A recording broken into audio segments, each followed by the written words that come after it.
Nawawala ang isang mangingisdang Pilipino matapos banggain ang sinasakyan niyang bangka ng isang barkong galing umano sa China. Sa gitna niyan, nagbabala ang National Task Force on the West Philippine Sea laban sa mga fake news at disinformation na ipinapakalat ng China. Nakatutok si Marisol Abduraman.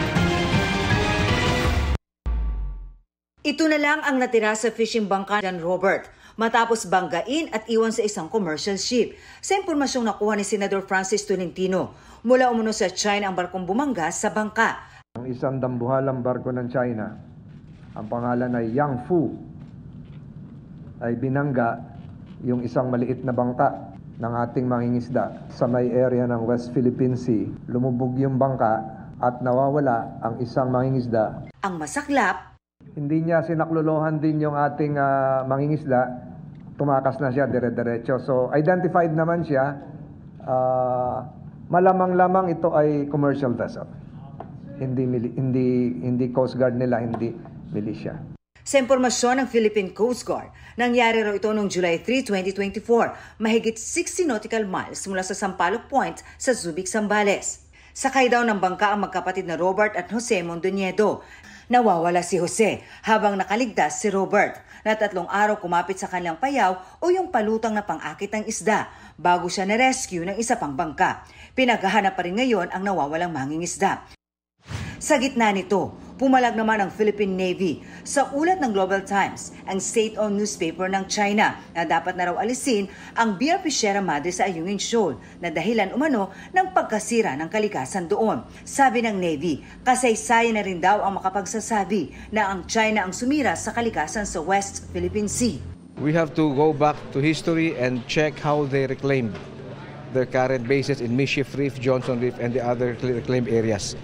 They destroy the environment. Ang National Task Force in the West Philippine Sea naman sinabing walang katotohanan at panglilihis lang ang sinasabing findings umano ng mga Chinese expert.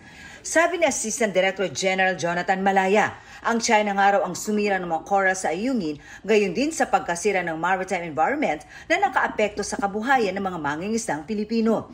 Sa katunayan, sa desisyon ng Permanent Court of Arbitration noong 2016, sinabing pinalala ng China ang dispute sa West Philippine Sea sa pamamagitan ng pagtatayo ng artificial islands sa Mischief Reef.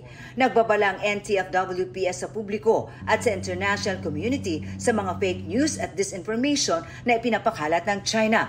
Sa ulat ng Asia Maritime Transparency Initiative of the Center for Strategic and International Studies, o MTCSIS, di bababa sa 4,500 na ektarya ng mga coral reef ang nasira dahil sa pagtatayo ng mga artificial islands ng China.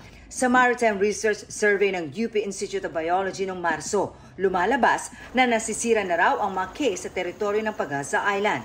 Kunti na lang daw ang mga isda at corals doon. China ang tinuro ng Philippine Coast Guard na may kagagawan nito. Giit naman ng Philippine Navy, mananatili ang presensya ng gobyerno sa Ayungin. We will not give up that ship. It is an indication of the government stand.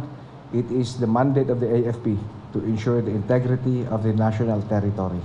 Para sa GMA Integrated News, Marisol Abduraman, nakatuto 24 oras.